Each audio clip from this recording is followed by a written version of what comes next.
Pemirsa, kebakaran hebat melanda sebuah pabrik garmen di kawasan Sleman, Yogyakarta pagi tadi. Tidak ada korban jiwa, namun operasional pabrik terpaksa dihentikan sementara. Gudang penyimpanan. Kebakaran melanda sebuah pabrik garmen di kawasan Balong, Desa Donoharjo, Kecamatan Ngaglik, Kabupaten Sleman, Yogyakarta, sekitar pukul 3 Rabu dini hari. Kobaran api dengan cepat menghanguskan seluruh isi pabrik yang berisi material mudah terbakar. Gumpalan asap tebal berwarna hitam pekat membumbung tinggi hingga ke kawasan permukiman warga. 7 unit mobil pemadam kebakaran dari Pemkab Sleman, Bantul, Kulon Progo, dan Magelang diterjunkan ke lokasi untuk memadamkan api. Belum diketahui pasti penyebab kebakaran dan jumlah kerugian. Kejadian kurang lebih sekitar jam 3:30, 4 tadi kita sudah ada di TKP karena ada laporan masyarakat. Namun demikian benar di situ terjadi kebakaran, tapi penyebabnya belum bisa diketahui dan jumlah kerugiannya juga belum bisa diketahui. Tidak ada korban jiwa dalam peristiwa ini, namun akibat kebakaran operasional pabrik dihentikan sementara dan karyawan diliburkan. Dari Kabupaten Sleman, Daerah Istimewa Yogyakarta, Heru Trijoko, iNews melaporkan. Kita ke informasi selanjutnya, pemirsa. Dewan Perwakilan Daerah RI resmi melantik Irjen Muhammad Iqbal sebagai Sekretaris Jenderal DPD RI. Hal ini menimbulkan polemik karena Irjen Iqbal hingga kini masih tercatat sebagai anggota Polri aktif. Saya bersumpah. Demi Allah, saya bersumpah. Bahwa saya akan setia dan taat. Kepada Irjen Muhammad Iqbal, seorang anggota Polri aktif, resmi dilantik sebagai Sekretaris Jenderal DPD RI. Pelantikan dipandu langsung oleh Ketua DPD RI Sultan Bahtiar Najamuddin pada Senin di Gedung Nusantara 4, Senayan, Jakarta. Dengan latar belakang saudara sebagai personel Polri, saudara telah menunjukkan dedikasi dan profesionalisme yang tinggi dalam menjalankan tugas-tugasnya.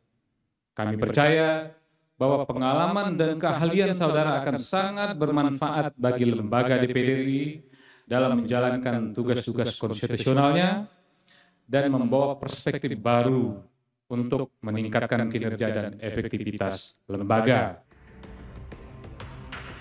Namun, pelantikan Irjen Iqbal ini mendapat perhatian khusus karena dianggap tidak sesuai dengan aturan yang berlaku. Peneliti Formapi Lusius Karius menyebut seharusnya Sekjen DPD RI diisi oleh ASN, bukan dari anggota Polri aktif.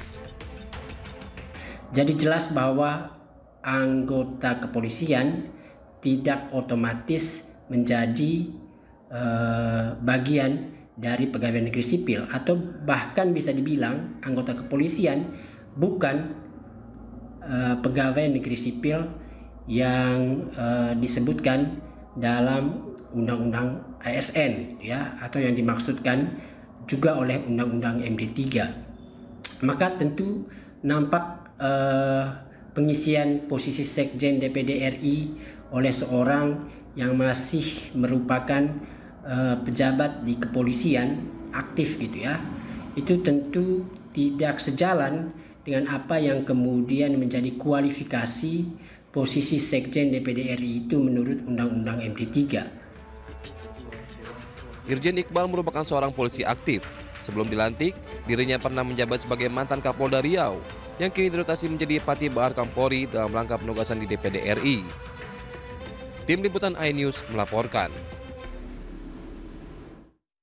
Pemirsa, Partai Gerindra terima bantuan keuangan dari pemerintah melalui dana parpol sebesar 20 miliar rupiah.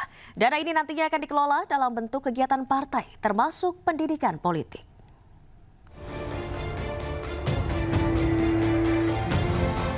Partai Gerindra menerima bantuan keuangan berupa dana partai politik dari pemerintah yang disalurkan melalui Kementerian Dalam Negeri. Total bantuan yang diterima Partai Gerindra sebesar Rp21.071.345.000. Bantuan ini diberikan sesuai perolehan suara yang berhasil diraih Gerindra dalam pemilu 2024. Yakni 86 kursi dalam pemilihan legislatif dan perolehan suara 58,6% dalam pemilihan presiden.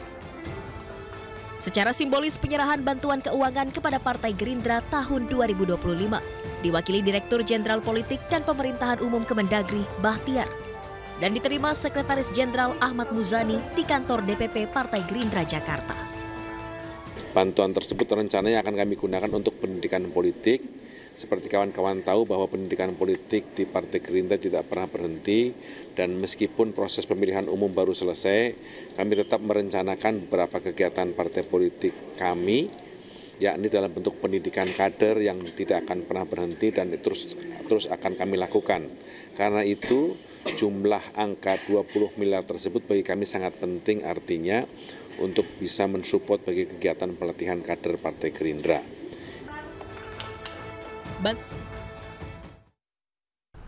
Pemirsa, Menteri Koperasi Budi Ari Setiadi dan jajaran telah melakukan audiensi dengan KPK Rabu siang. Budi Ari menginginkan KPK terlibat untuk mengawal program Koperasi Desa Merah Putih.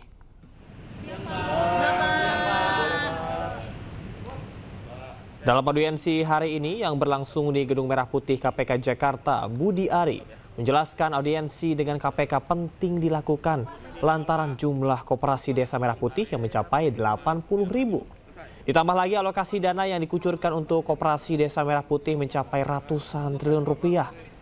Hasil audiensi disepakati bahwa nantinya Kemenkop bersama dengan KPK akan menekan nota kesepahaman atau MOU. Selain itu, Budi Ari juga akan melibatkan KPK ke dalam tim program Koperasi Desa Merah Putih. Karena program koperasi desa ini memiliki tujuan mulia sehingga harus dikawal dengan baik.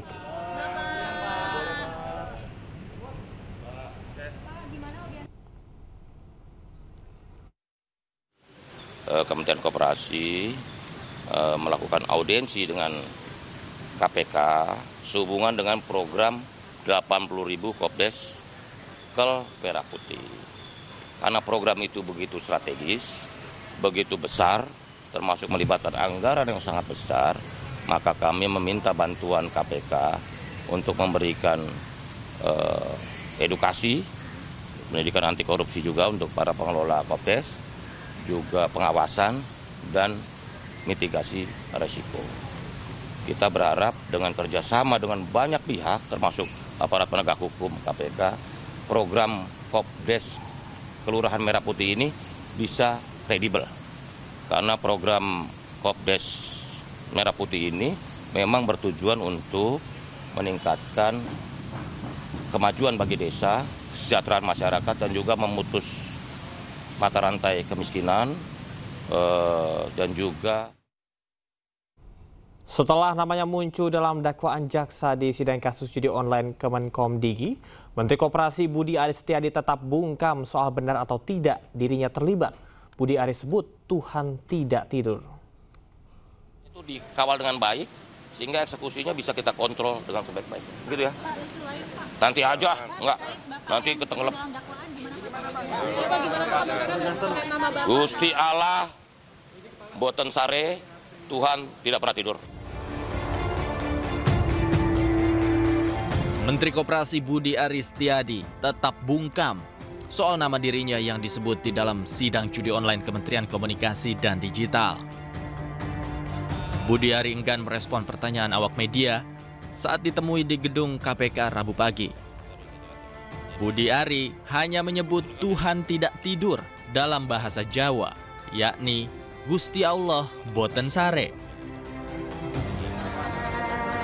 Gusti Allah boten sare, Tuhan tidak pernah tidur. Selesai. Selain itu, Budi Ari juga enggan menanggapi pertanyaan soal kesiapan dirinya jika nanti kembali dipanggil ke pengadilan. Budi Ari hanya melontarkan pernyataan bahwa perjalanan kasus mafia judi online tersebut terus menyeret namanya dengan istilah lagu lama kaset rusak. Lagu lama kaset rusak. Ya. Tuh itu aja dikutip tuh, lagu lama kaset rusak. Ya. Sebelumnya polisi berhasil membongkar kasus judi online yang melibatkan 11 orang pegawai aktif Kementerian Komunikasi dan Digital. Sidang perkara Komdigi sendiri sudah digelar pada Rabu 14 Mei 2025 yang lalu dengan agenda pembacaan dakwaan atas 4 orang terdakwa. Dan hingga kini ada 3 orang yang masih buron dalam kasus ini. Tim Liputan iNews melaporkan.